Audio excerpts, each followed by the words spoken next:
Cassette 1, Side 2. Practice Test 2. You will hear a number of different recordings, and you will have to answer questions on what you hear. There will be time for you to read the instructions and questions, and you will have a chance to check your work. All the recordings will be played once only. The test is in 4 sections. Write all your answers in the listening question booklet. At the end of the test, you will be given 10 minutes to transfer your answers to an answer sheet. Now turn to section 1 of your question booklet.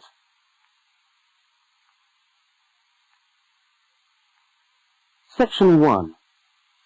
In this section, you will hear 2 overseas students, Kate and Lukey, being interviewed by a university counsellor.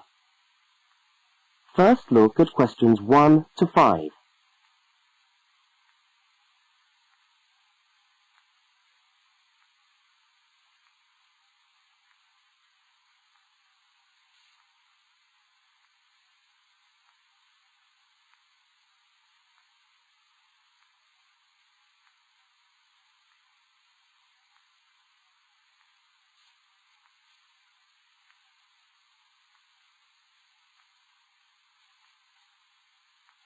You will see that there is an example which has been done for you. On this occasion only, the conversation relating to the example will be played first.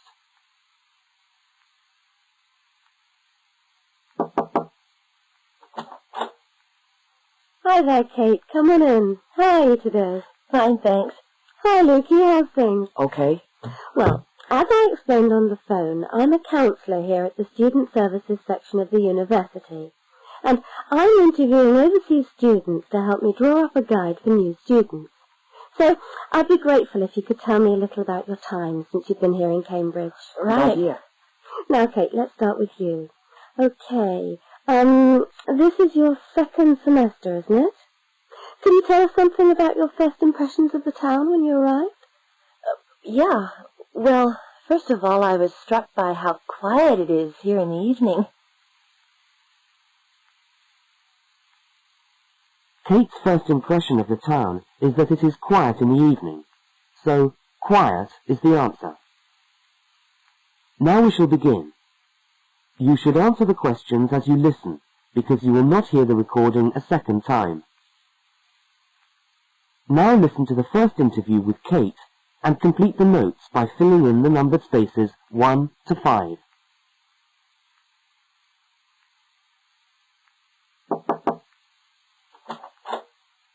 Hi there, Kate. Come on in. How are you today? Fine, thanks. Hi, Lukey. How's things? Okay. Well, as I explained on the phone, I'm a counsellor here at the Student Services section of the university. And I'm interviewing overseas students to help me draw up a guide for new students. So I'd be grateful if you could tell me a little about your time since you've been here in Cambridge. Right. Now, Kate, let's start with you. Okay. This is your 2nd semester, isn't it? Could you tell us something about your first impressions of the town when you arrived? Yeah. Well, first of all, I was struck by how quiet it is here in the evening. Yeah, I suppose Cambridge is a quiet place. Where did you live when you first arrived? Well, I went straight into student accommodation. It was a kind of student hostel. Ah, right. So, you didn't have to worry about doing your own cooking or anything like that? No, but sometimes I wished I had. The food at the hostel was awful. Oh, dear. But how were the other students? To be honest, I haven't managed to make many friends, even though the place is full. People seem to keep to themselves. They're not really very friendly. Oh, I'm sorry to hear that. Well, what about the actual course? You're studying, I'm doing a master's by coursework in environmental studies. Oh, right. And how are you finding that? Yeah, well, it's been pretty good, really. I've enjoyed the course, but I feel there hasn't been enough contact with the lecturers. Oh. They all seem to be incredibly busy.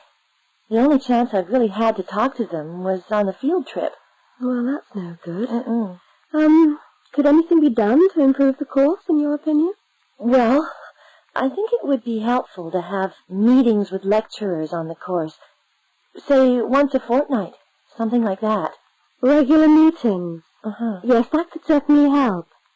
Now, Kate, we'll come back to you in a minute, but I'd just like to ask Lukey some questions. Before they continue the interview, look at questions 6 to 10.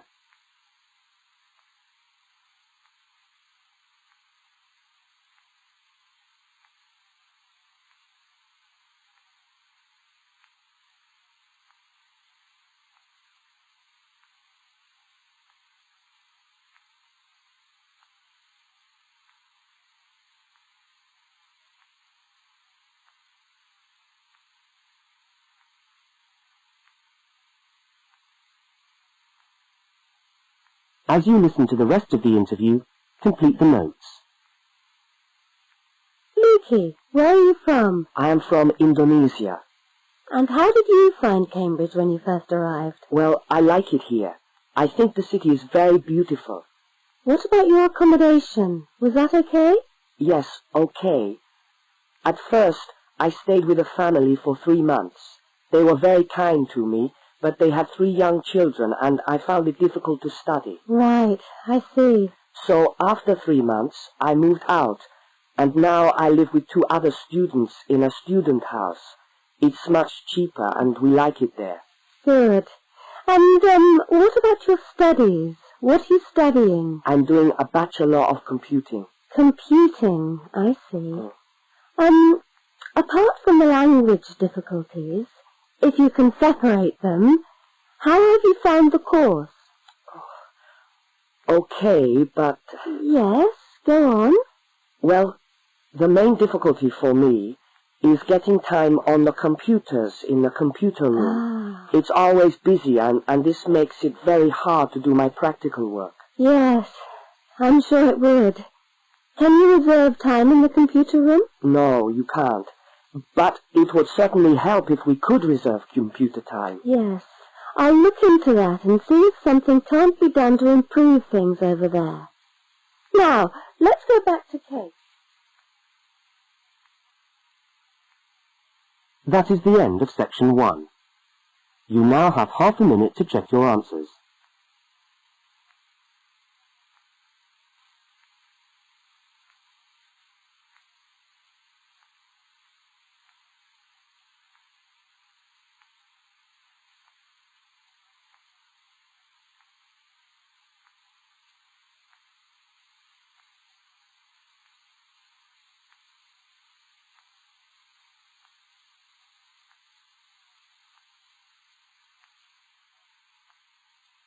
Now turn to section 2.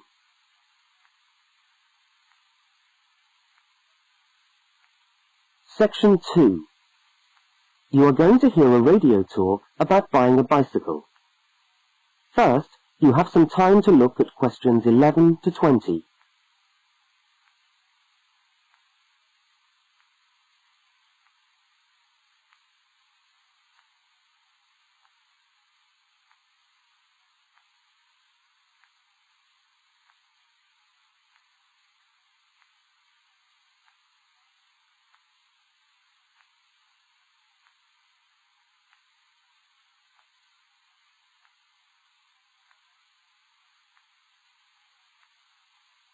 Now listen to the first part of the talk and complete the notes by filling in the numbered spaces 11 to 20.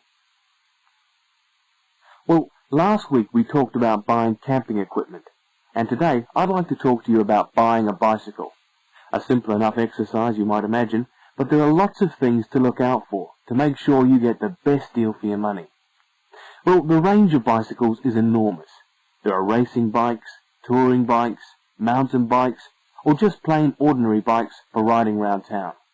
They vary enormously in 2 basic ways: price and quality.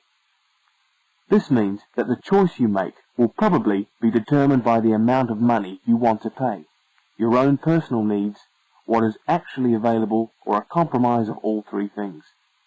However, in broad terms, you can spend anything from $50 to $2,000 on a bike, so you'll need to know what you're looking for. Single-speed cycles, that is bikes with no gears, are really only suited to short, casual rides. Their attraction is their simplicity and reliability. After years of neglect, they still manage to function, though not always too efficiently. If it's basic transport you're after, then you can't go wrong. 3-speed cycles, on the other hand, are all that is really necessary for most town riding, going to the shops and things like that. Like the single-speed bike, they're simple and reliable. If you are going to be going up and down lots of hills, then you'll probably want something more efficient. 5 and 10-speed bicycles are best suited to riding over long distances or hilly terrain and to serious touring. So if it's serious touring you're interested in, get a 5 or 10-speed bike. However, it's worth remembering that the difference in price between a 5 and 10-speed cycle is usually very little, and so it's well worth paying that little bit extra to get the 10-speed one. So I would tend to recommend the 10-speed bike as the price is similar. However, you'll be getting better quality components. Now the next thing we need to look at is size. Buying a cycle is like buying clothes. First of all, you find the right size, and then you try it on to see if it fits. Contrary to what you might imagine, the size of the cycle is not determined by the size of the wheels, except in children's cycles, but by the size of the frame.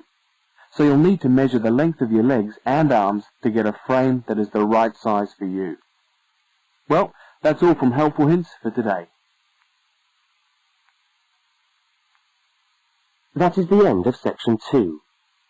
You now have half a minute to check your answers.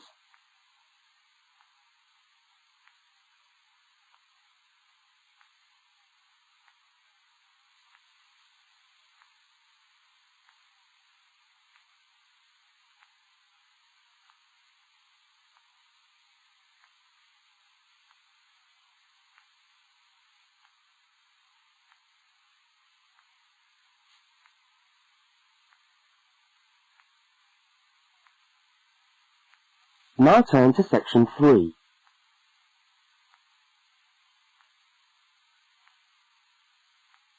Section 3.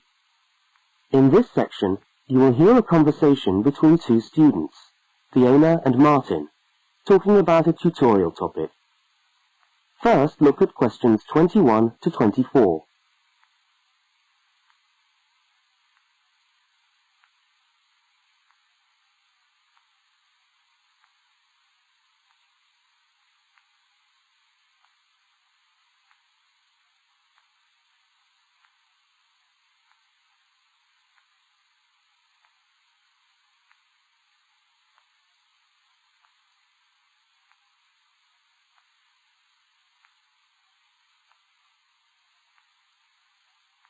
Now listen and answer questions 21 to 24.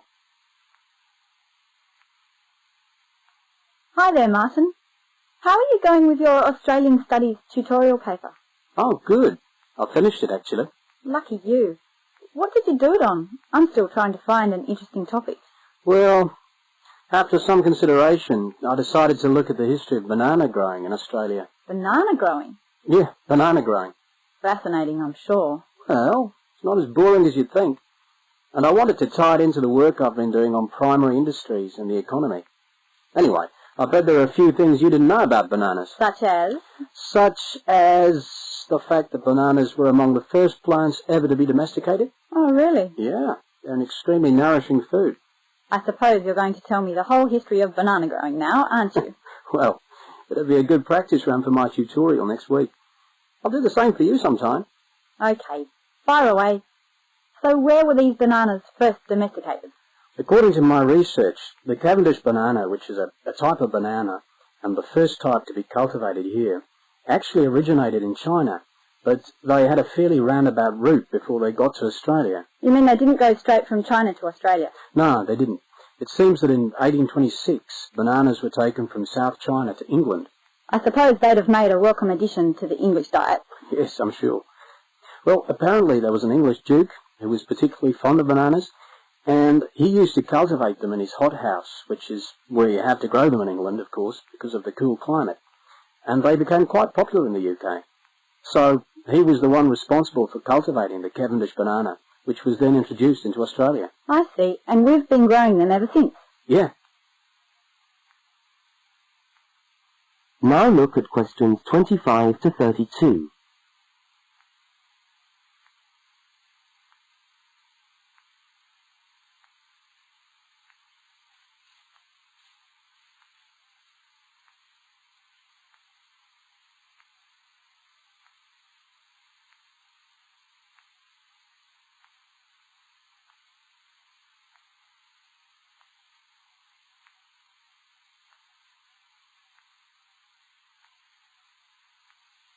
As the conversation continues, complete Martin's notes. Are they hard to grow? Well, yes and no. To grow them in your garden, no, not really. But to grow them commercially, you need to know what you're doing. You see, you only get one bunch of bananas per tree, and it can take up to 3 years for a tree to bear fruit if you don't do anything special to it. But this period is greatly reduced with modern growing methods, particularly in plantations where you have perfect tropical conditions. Right. So what are you looking at? 1 year? 2 years? No, around 15 months in good conditions for a tree to produce a bunch of bananas. And once you've got your bunch, you cut the bunch and the plant down. So how do the trees reproduce then? Well, bananas are normally grown from suckers, which spring up around the parent plant, usually just above the plant. They tend to like to grow uphill, or at least that's the common wisdom. So that's why banana plantations are usually on hillsides, is it? Yeah, they grow best like that. That's interesting. If you plant them in rich soil and give them plenty of water at the beginning of summer, then they should be well advanced by the beginning of winter, when growth virtually stops. But in a country like England, they're hard to grow. Although you can grow them in a hothouse. But in Australia, it's not difficult. No, though even here, the growers put plastic bags around the bunches to protect them and keep them warm. If you go up to the banana growing districts, you'll see all these banana trees with plastic bags on them. But how do they stop the bananas going bad before they reach the shops? Well, the banana bunches are picked well before the fruit's ripe. Once you cut the bunch, the bananas stop growing, but they do continue to ripen. The interesting thing is that once one banana ripens, it gives off a gas which then helps all the others to ripen. So they pretty much all ripen within a few hours of each other. Amazing. So do we export lots of bananas overseas to Europe and Asia, for instance? Well, oddly enough, no. I believe New Zealand takes a small proportion of the crop, but otherwise, well, they're mostly grown for the domestic market, which is surprising when you think about it, because we grow an enormous number of bananas each year. Yes, well, thank you for all that information. I'm sure the tutorial paper will go really well. You certainly seem to have done your research on the subject. Let's hope so. That is the end of section 3. You now have half a minute to check your answers.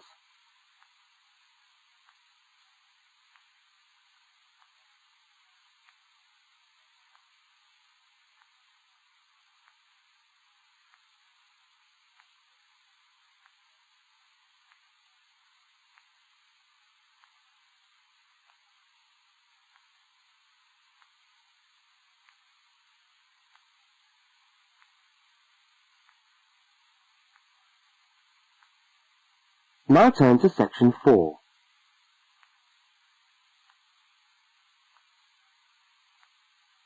Section 4. You are going to hear part of a public lecture for new students. First, look at questions 33 to 35.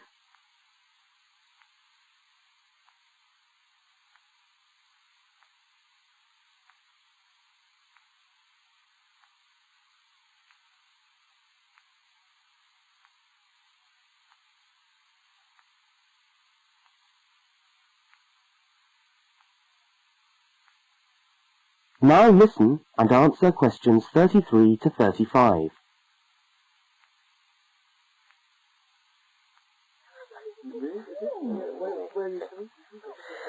Good morning everyone, and welcome to our regular lecture on health issues. This series of lectures is organised by the Students' Union and is part of the Union's attempt to help you, the students of this university, to stay healthy while coping with study and social life at the same time. So, it's a great pleasure for me to welcome back Ms. Diane Greenbaum, who is a professional dietitian and who has been kind enough to give up her time in what I know is a very hectic schedule to come along and talk to us today. Thank you. Thank you very much, John. May I say it's a pleasure to be back. Now, stresses at university, being away from home and having to look after yourselves, learning your way around the campus, all contribute to making it quite hard sometimes to ensure that your diet is adequate. So, today, I'm going to talk about ways of making sure that you eat well, while at the same time staying within your budget.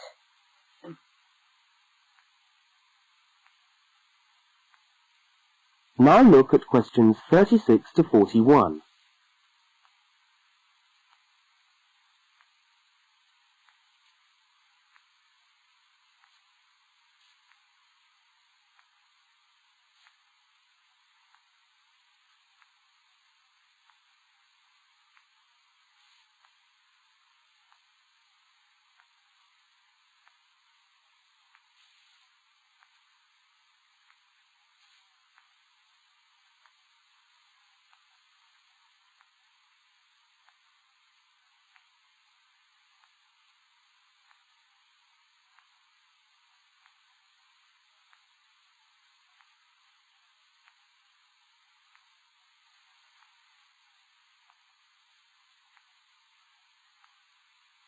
As you listen to the second part of the lecture, complete the notes and diagram in the spaces provided. If you have a well-balanced diet, then you should be getting all the vitamins that you need for normal daily living. However, sometimes we think we're eating the right foods, but the vitamins are escaping, perhaps as a result of cooking, and anyway, we're not getting the full benefit of them. Now, if you lack vitamins in any way, the solution isn't to rush off and take vitamin pills, though they can sometimes help. No, it's far better to look at your diet and how you prepare your food. So, what are vitamins? Well, the dictionary tells us they are food factors essential in small quantities to maintain life. Now, there are fat-soluble vitamins, which can be stored for quite some time by the body, and there are water-soluble vitamins, which are removed more rapidly from the body.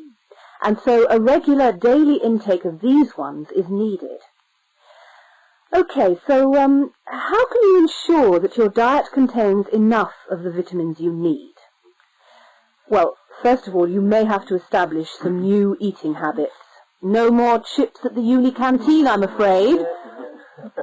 Now, firstly, you must eat a variety of foods.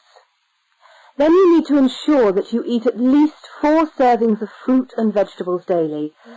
Now, you'll need to shop 2 or 3 times a week to make sure that they're fresh, and store your vegetables in the fridge or in a cool, dark place. Now, let's just refresh our memories by looking at the healthy diet pyramid. Okay, can you all see that? Good. Well, now, as you see, we've got 3 levels to our pyramid. At the top, in the smallest area, are the things which we should really be trying to avoid as much as possible. Things like, yes, sugar, salt, butter, all that sort of thing. Next, on the middle of our pyramid, we find the things that we can eat in moderation. Not too much, though. And that's where we find milk, lean meat, fish, nuts, eggs. And then at the bottom of the pyramid are the things that you can eat lots of, because they're the things that are really good for you. Here we have bread, vegetables, and fruit. So, don't lose sight of your healthy diet pyramid when you do your shopping.